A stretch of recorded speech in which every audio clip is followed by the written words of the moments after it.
Hello and welcome back to episode 8 of Hello. Human Soup. How did we get to 8? I don't know. I like the number 8 because it's a symbol of safety. Is it? I don't know. Anyway, today's episode is now. cunningly entitled Going Off the Boil. Let's see if we can try not to.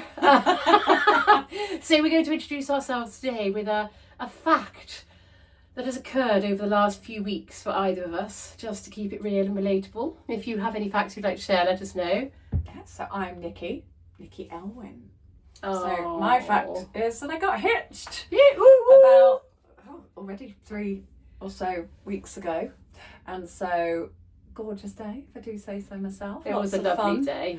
And then went on honeymoon, so I'm in full chill mode, trying to kick myself out of it. But there's sunshine now, so I feel really happy. Should have done this in the garden. Yeah, that's my fact. Got hitched. I'm now Nikki Elwyn, so trying to get used to that and stop saying Burge. It will come with time, I'm sure. That is fun. Congratulations. Oh, thank you. It was a lovely day. It was a really lovely day. It was beautiful. Highlights for me, because obviously it's all about me, not you. Was your You crisp, can't remember more your than me. crisp wall? Love a crisp wall. I stole that from my mate. Thanks, Becky. It was. I mean, I actually forgot to get a packet. I didn't get any. No. And you should have seen us in Tesco's 3 days before just buying crisps, and we bought absolutely loads, and we were like, this is too many. And then they were gone within like 8 seconds. We were like, we should have doubled up. Oh, we should have doubled We had a up. whole It was a really till cool conveyor belt thing. Yeah. What wedged did full of you crisps. write on the thing?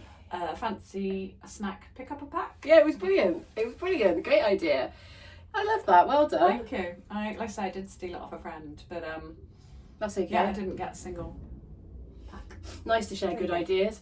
And hello everyone, I'm Liz Bean. I have got a fun fact. So basically, I haven't actually done it yet, but I decided that I should take my show to London town. And so I've booked a space in London to go and take my show in June. It is exciting, isn't That it? is exciting. Because I'm such a knob. You love London. I love London. You're not a knob. I love I'm like Such a knob. I'm like Paddington Bear. I love London. Can you say where you've booked? Well, I haven't signed on the dotted line yet, but it is it's somewhere in Camden, the Etc. Theatre, which is in Camden. It's really little and very Camden's fringy. Yes, it's exciting. Congrats. So if you're in London, keep an eye on the socials. Yeah, come to London. An Come to excuse for a London. night out. Yeah, just come. Everyone that knows me, come to We'll London. be there. Oh, it's so funny. Yes, that's my interesting fact. So today, Nikki and I are hilariously not on form, although I'd argue that we're always on form because 100% looks different on every day. Oh, nice. Did you know? Well saved. Well, that means this can now be a shit show. 100%. So why it's called Going Off the Boil. So we were just thinking, like, we've covered such a lot in the 8 episodes that we've done. Like, what is it we need to cover more of? And what we try really hard to do is to make sure that we're always speaking from our heart. So it's not some shiny model that we're giving you, but actually the truth behind our own realities. So really, going off the boil is this notion that sometimes in life we feel like, fuck, I'm not good enough. And then how do we bring that back so that we can start simmering the soup again? Nicely done. So, I know, did you like Yeah, that? you're so good at this shit. And yeah, that thought's not the word, but that sort of self-belief that you either have or don't have, but that obviously goes through peaks and troughs. When do you have it? When do you lose it? And like Lizzie said, how do you bring it back when you need to, etc. I think we all have times where we are fully on it and we believe in ourselves and we think we're the dog's bollocks and the world can't stop us. And The then- dog's danglies. Dog's danglies. We'll come back to that later. That's one for a counselling session another day. And then other days where we are just not there, and that's fine. And how do you navigate that and how do you bring yourself back? Should you have to bring yourself back? Yeah, for and example? we have talked about imposter syndrome in the past, and this isn't that. I mean, they are obviously linked and closely related, Absolutely. but this is more the day-to-day, like, pulling yourself back from the brink of not enoughness all the time. And I personally, like, people laugh because they say, oh, you don't busy, but it's true. I have to work on that all the time. Yes. Yeah, me too. Because it's relentless. And I think if we look at social media as a starting point, I think that's a nice place to start. Yeah. So, you know, there's always someone on social media appearing to be doing better than you in all aspects of the life every day that you value. Yeah. Yes. And I think whether that's personally, professionally, whatever, comparison is the thief of joy. It is. Is that a real phrase? That is actually a real phrase. Yeah. I just smashed that. Comparison is the thief of joy. It is. And also it makes you feel smaller. Yes. So you always compare your shittest bits with somebody's best bits. And also social media only ever, I mean, apart from my social media, which absolutely says the highs and lows of it all, but like social media is only ever saying, oh my God, look at this and look at that and aren't I amazing? And obviously if you're having a shit day where you don't believe in yourself and somebody's saying, woo, it's really hard. Woo, it's really hard to not feel shrunken by that. Yeah, and a bit inferior. Yes. Yes. And I think I've now been, well, me and Lizzie are both self-employed. I'm sure we've said that sort of before. I'm just coming up to 2 years. You've been doing it for... Oh, like 20 years this September. Smashing it. But I always look at other HR consultants, and I'm friends with many now, and or at least have a few, obviously, in my network as well. And you can't help but sort of go, I wonder what they're doing, or I wonder what piece of work they're working on, or they'll have I'm speaking at this. I'm like, oh, how'd you get that? I want to speak at that. Yeah. Or, you know, all these sorts of things that just make you go, oh, should I be doing that? Or am I doing the wrong things? But deep down, I know I'm not. And deep down, I know I'll do me, because that's pretty much all I know. But how do you... Yeah, how do you then navigate that? So if you, for example, see someone online who's the HR person locally who suddenly says, oh, I've got this gig at HR International, is that a thing? It is now. I want to go there. It's in the Maldives. I'm going to make it up. In the Maldives. I definitely want to go there. Maybe we could just invent one. Like, how do you then recompense... So your body feels, I mean, for me, it's a feely thing. It's always a feely thing. Yeah. So your body goes, oh God, I'm shit. And then your brain kicks off with all the narratives that are really unhelpful. It's funny, isn't it? Because it's not that you're shit, but they will look at things that you're doing and go, oh, I wish I was doing, you know, for example, but you do jump to, oh, I wish I'd thought of that, or I wish I'd done that. And then you jump to, I wonder what business they're going to get because of that. But of course, they don't know what business you've got, and they might be thinking the same. But it's a really natural, and Stu, my hubby, will tell me that my... Mr. Joybean. Mr.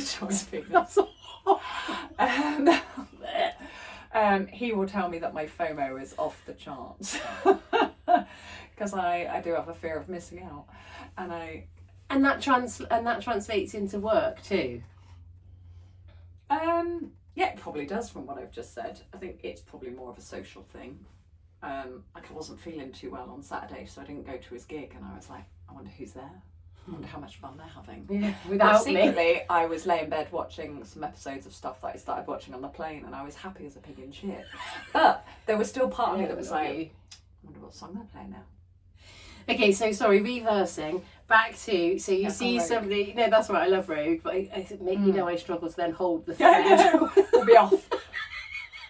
But yes, when I see people... So you see people doing well, in inverted commas, because obviously we only know what we see and how we interpret and then internalise that. Yeah. So how do you then look after yourself and your sense of being good enough when you're faced with a world that's saying it's doing better? I don't mean that, but you know what I mean. Yeah, absolutely. I think a lot of it is just... It's very... You've got to sort of self-regulate, haven't you? Because you have to almost give yourself a talking to that says, actually, you're doing really well. And if you weren't, you wouldn't still be going. I know I've only been doing it 2 years, but they say however many businesses fail within the first year. It's like, well... 70% or something. Or have I made that up? It's that high number. Yeah. So I'm like, well, actually, I've now lasted 2 years in a month. Hang in there, Burge. Thank you. So it's like, well, actually, you're doing really, really well. So you should be proud of yourself. So I think there is a bit of but I also appreciate that not everyone has that ability to self-talk themselves out of it. Yeah, it's so hard because I mean, obviously, that's kind of what I teach the world is that whole learning to be your best friend or even your biggest advocate. Yeah.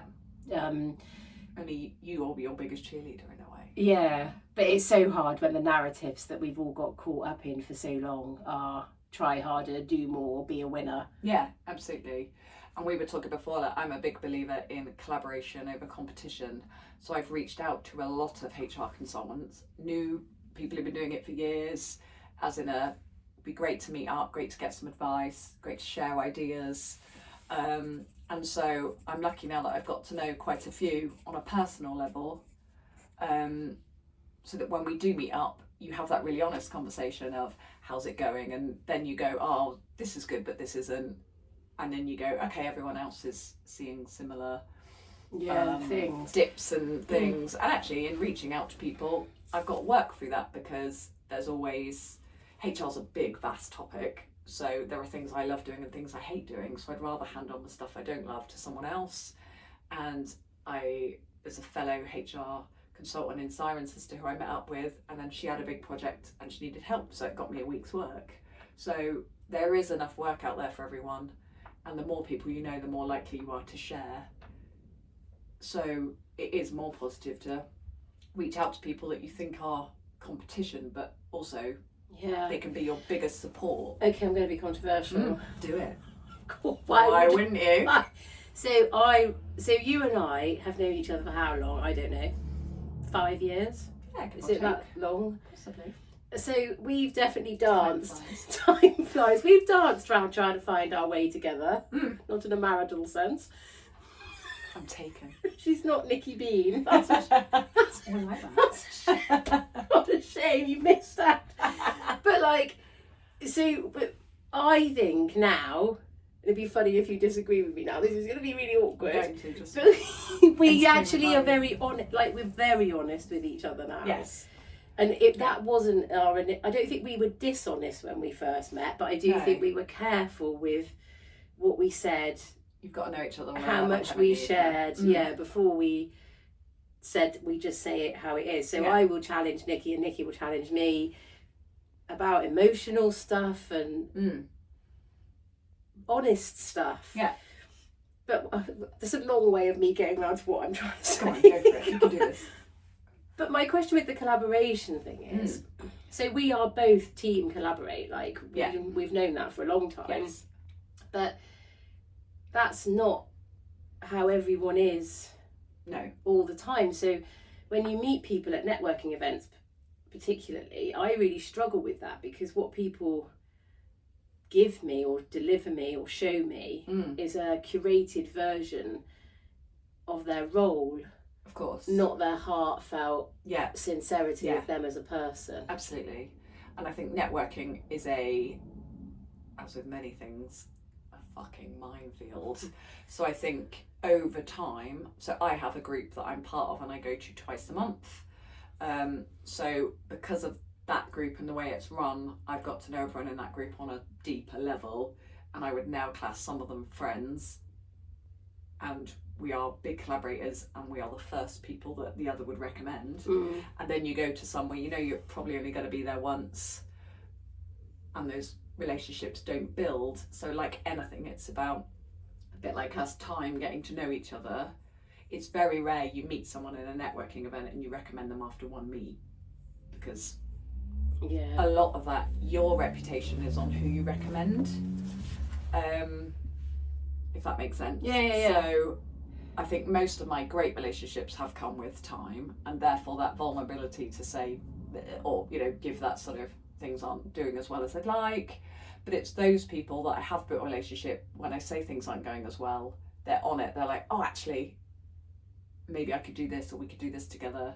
So it does come from that sort of deeper, where some people you meet and some people just give you the ick. That's life, whether it's networking, friends, any sort of situation. And I think quite quickly you go, we're not going to be able to help each other because You give me the ick. yeah, I just don't like you very much, or you don't really know what they do, or they don't give you a warm feeling, or Yeah. so I won't say names, but there's someone I've networked with recently, and they just didn't come across very well, and then because they were part of this group, we all want to support everyone in this group, and they were recommended a couple of times, and they let that person down. So straight away the trust was lost For everybody.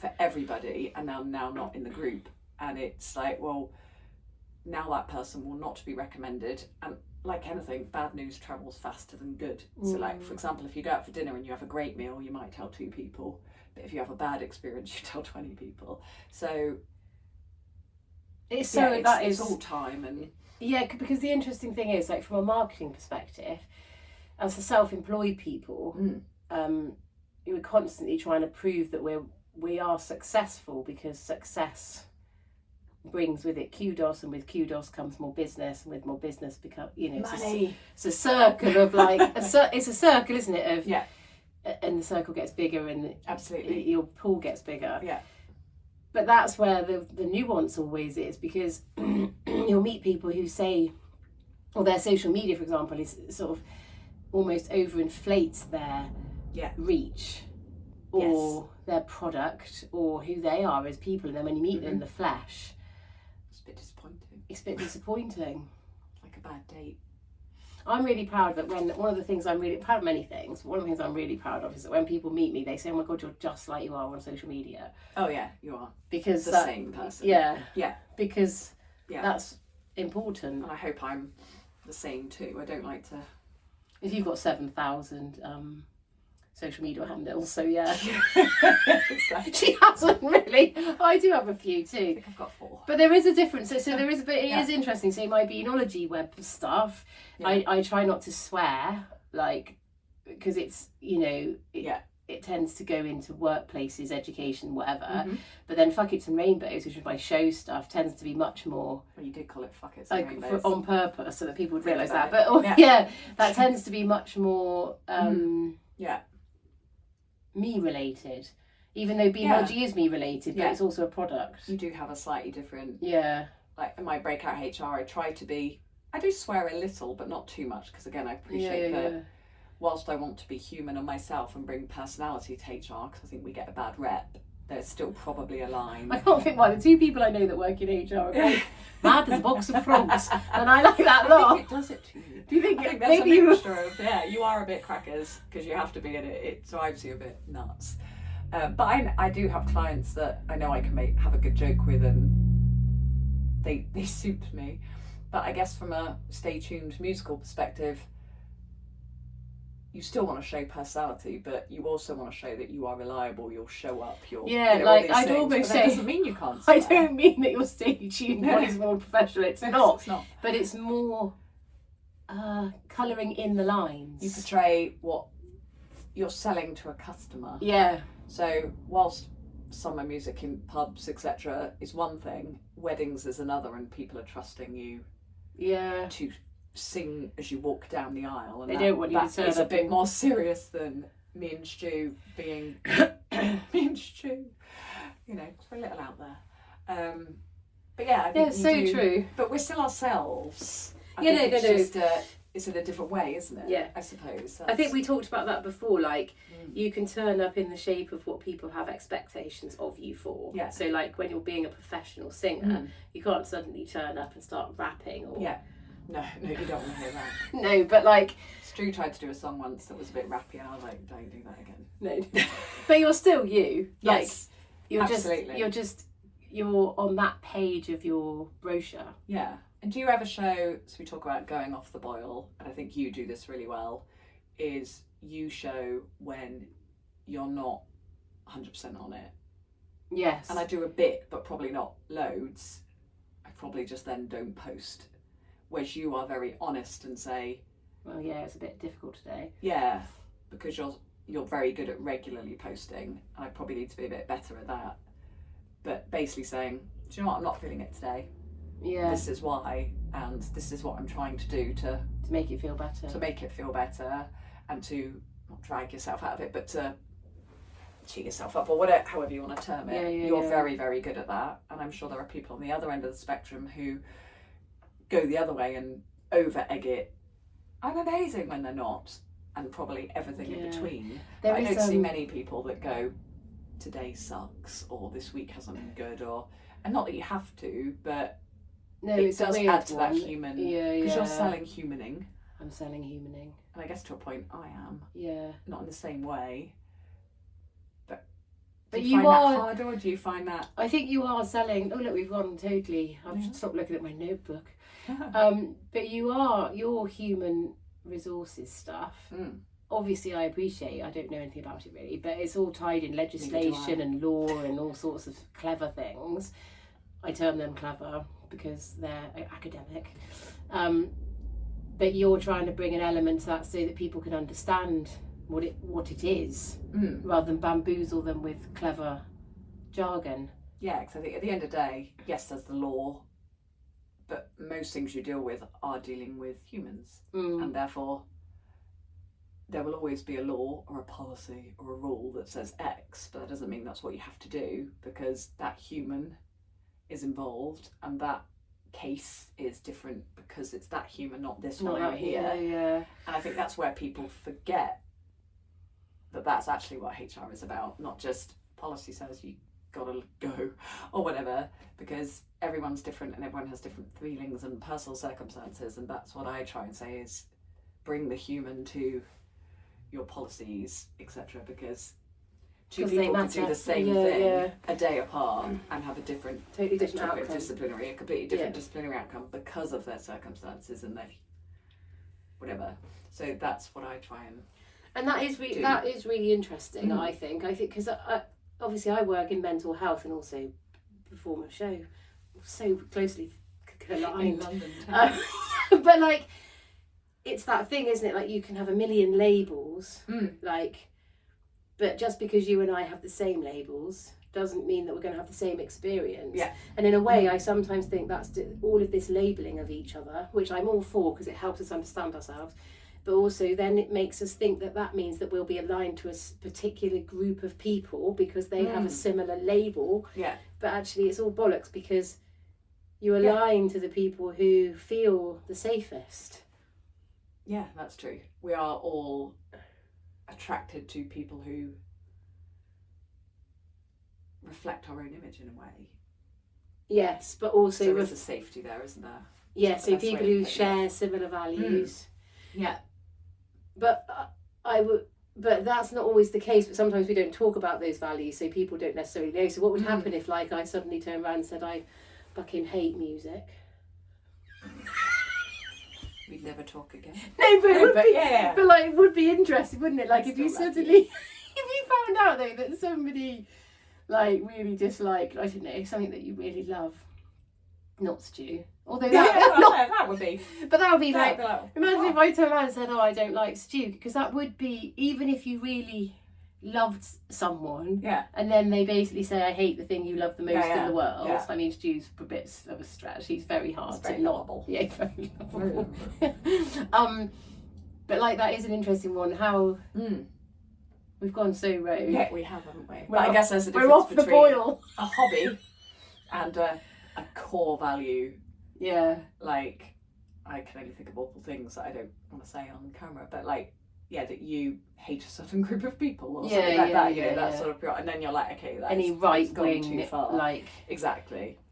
So obviously music is a big passion of mine, but if it wasn't yours, I'd still think you're all right. Yeah, it's interesting, isn't it? I don't know why we talk about that, but that's anyway. probably where it's values versus, which is intrinsically who you are, versus actually I like going for a walk, whereas I think hiking is a waste of a day. Yeah, you'd get on well with my husband. He doesn't. He's not a great walker. I mean, he can walk. Nice.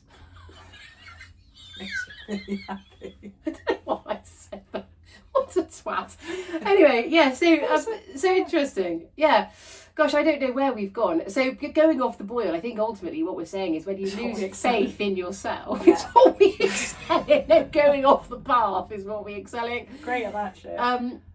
is if you go off the boil, what do you do to bring yourself back? Ultimately, that's what we're thinking. So basically, be careful on social media. Don't compare your shiny. Take over. Yeah, don't let other people's shiny make you think that you're shit, because you're only getting one side of the coin. Yeah. And unless you're on my socials, you're not seeing both.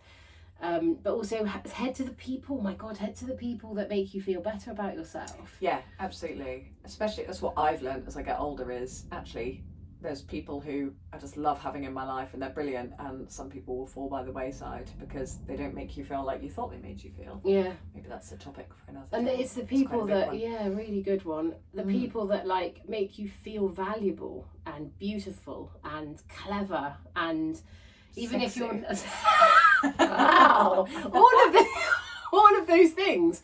Those are the people that basically make you stand a bit taller. I love it when I go to a room of people. Actually, just not a room. I get overwhelmed in crowds, like a small group of people. Small group of two. Just one will do it. That's my comfort zone. And then I leave feeling like I can change the world. Like those, Which is nice. yeah. Badass.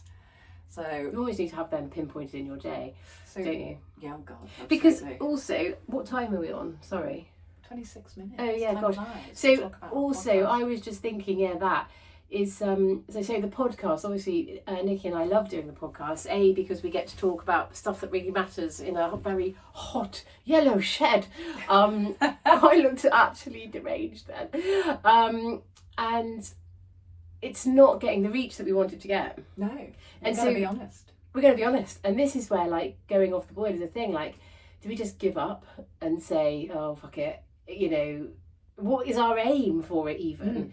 How do Initially it was, we just want to do something together and we don't want any pressure on it, because this isn't something to make us money. We just want to do something we love doing, which we do. Yes. But we also think we've had some lovely feedback, so maybe more people should hear it. But how do we do that? How do we?